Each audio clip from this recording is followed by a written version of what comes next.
This video contains major spoilers for Outer Wilds, so if you haven't played already, then definitely go play it first. Anyways, let's start with the video.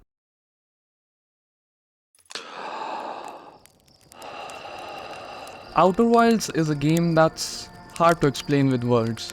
If I had to put it simply, then it is the most life-changing game I have ever experienced. It is also the most terrifying game I have ever played. Though it doesn't start off that way. You play as a Hearthian, preparing for their first voyage into space, a vast solar system waiting to be explored, while you wonder about all the new discoveries you will make. For you, life has only just started. The universe feels like it has just begun. What you don't know yet is that you were born at the end of the universe.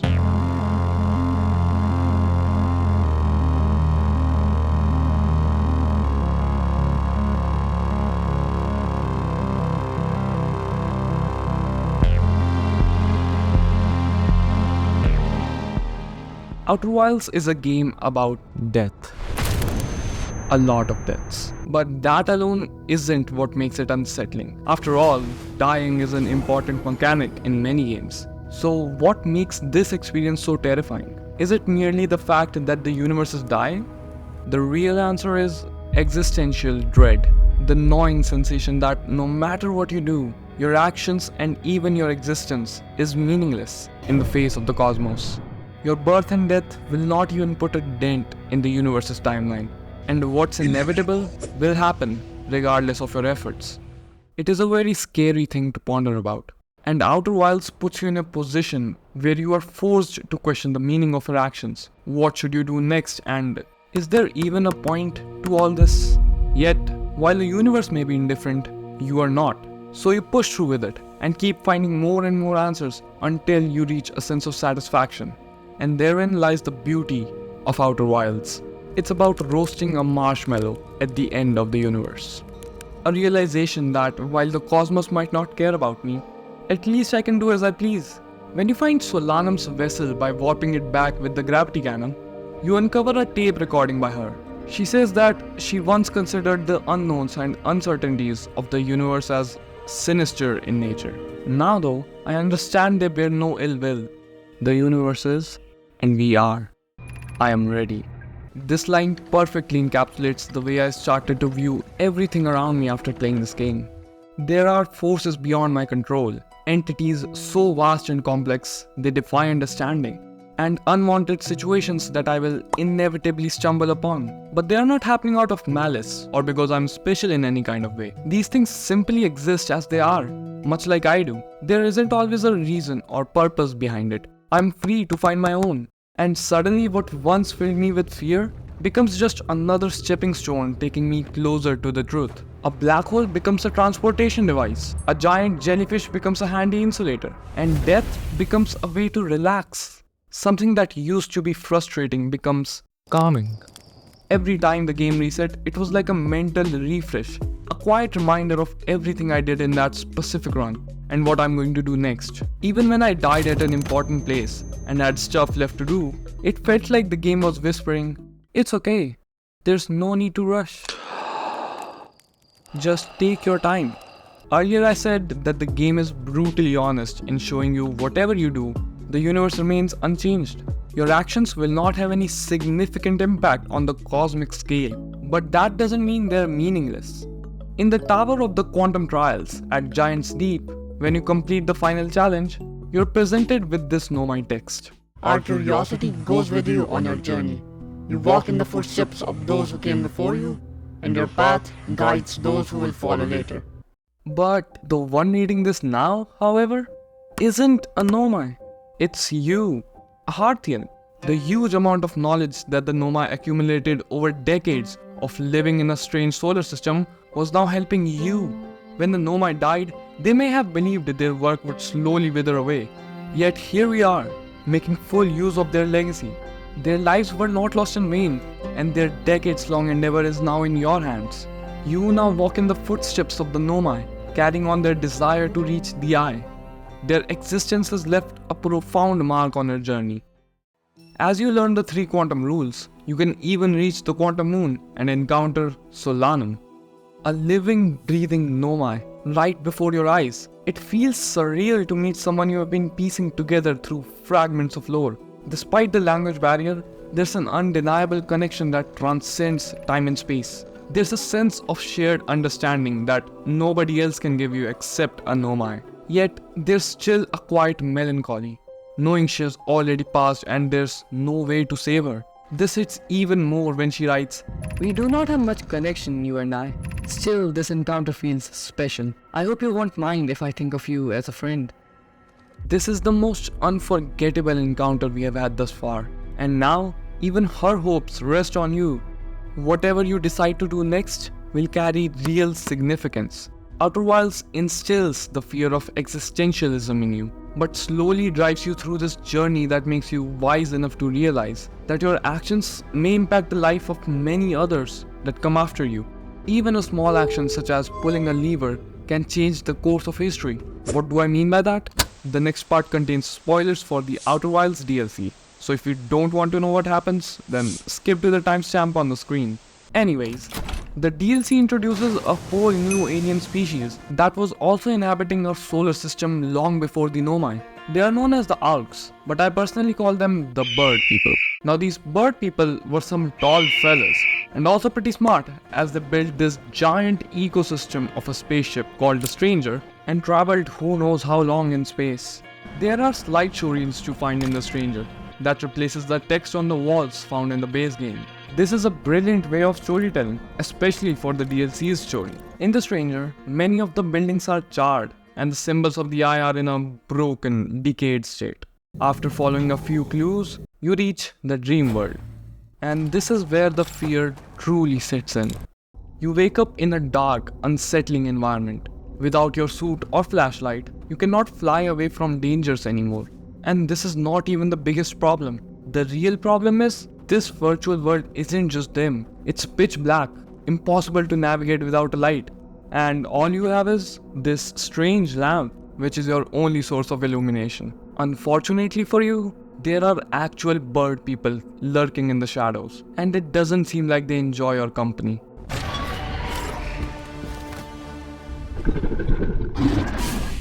The DLC is built around the idea that the truth is hidden in the dark.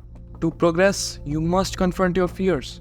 And it's not that scary anyways, since all of the places are already well lit.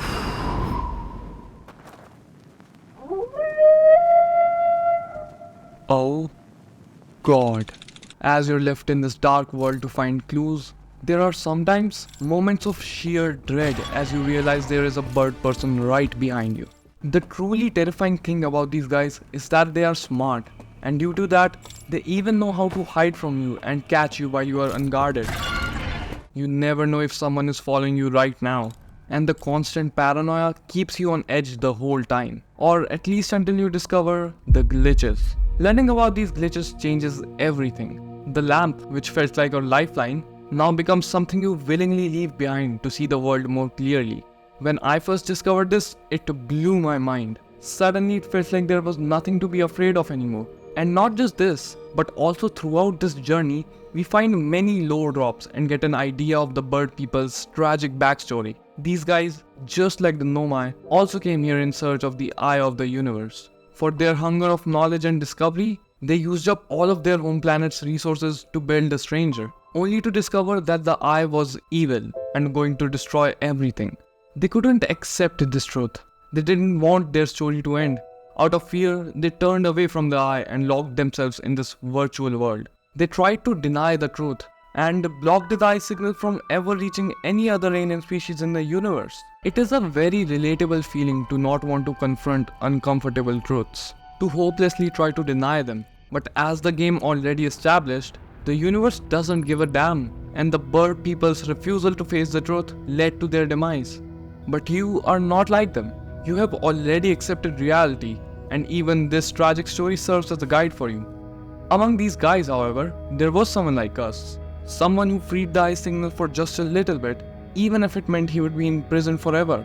As we finally open the vault in the dream world, you meet him, the prisoner. He shares all of his memories with us without being afraid, almost like he has been longing to see us. He wants us to know the whole truth, not just for our sake, but to finally find closure for themselves. In his own final words, when my kind found the eye and realized what it was capable of, they were terrified. It was too difficult a truth, like a light too bright to look upon directly. It burned them. What they could not unlearn was hidden away in darkness, obfuscated, then lost. They did not want to see their story end. My kind weren't always like this. We weren't always so afraid. I did what I could to set things right, yet I am still of my kind. And you know what they did. I cannot promise our fear won't stay in your mind. And so, a choice. Are you certain you want to remember me? He doesn't say all this till the absolute end of the game, but I personally felt him saying this same message when he shows us his memories. And so, in a friendly gesture, you share your knowledge with him. You let him know that his efforts were not in vain, and that he can find peace in the fact that his actions are the reason we are standing in front of him. He lets out a final cry. A mix of joy, anger, grief, peace, and whatever else it was. You can feel that strange emotion with him. He ventures out of here before you, and when you follow after him, you see only a staff by the shore. The last vision he shares feels like an acceptance of his people's mistakes and a hand of friendship extended towards you. It's a very quiet resolution, but one that will stick with me for the rest of my life. This is not the last time you see the prisoner, however. At the final campfire, you need to go into this open grave. Here, you extinguish the candles for the bird people, the Nomai, and the Hartians, symbolically putting an end to their stories. Finally, standing before a mirror, you extinguish the candles for yourself. All of this is a testament to Outer Wilds' ability to evoke existential themes while delivering a deeply personal and emotional experience. And this literally happens at the very start of the game, when instead of telling you what to do, Cornfils asks you, "What's your plan once you're in space?" This story has always been about you, and that's why many people don't even call it a game. It's more like a real-life experience they personally had. And for as much as the game revolves around death, to me, it is also a game about life. It's about the bird people unable to accept the oncoming end to their story. It's about the Nomai dedicating their lives to completing their ambition. It's about the Harthians who lived with dreams of unraveling the Nomai's mysteries. And it's about you, the one who carries their dream and finally reaches the eye of the universe. It's not scary anymore. It's beautiful. As the ending gets closer, you walk through the pine trees. Thousands of stars and galaxies slowly fade away as you find yourself, which then turns into a very familiar object, a campfire. Then, with the universe quiet at last, you gather the memories of your friends, each piece of your journey bringing them together around the fire for one last song. And as you roast your last marshmallow, surrounded by your companions, their voices fill the darkness for one last time, sending their sparks out into the void. I never could have imagined that the end of the universe could be so beautiful.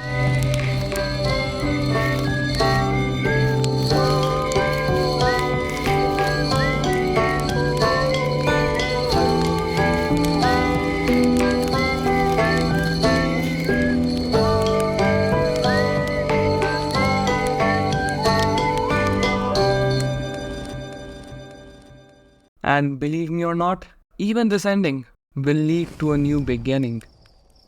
And that's all I have for today. Hope you enjoyed the video, because I've always wanted to make a video on Outer Wilds, and I did put a lot of work behind this one. Anyways, make sure to subscribe and tell me in the comments if you want more videos like this. And that's it. See ya.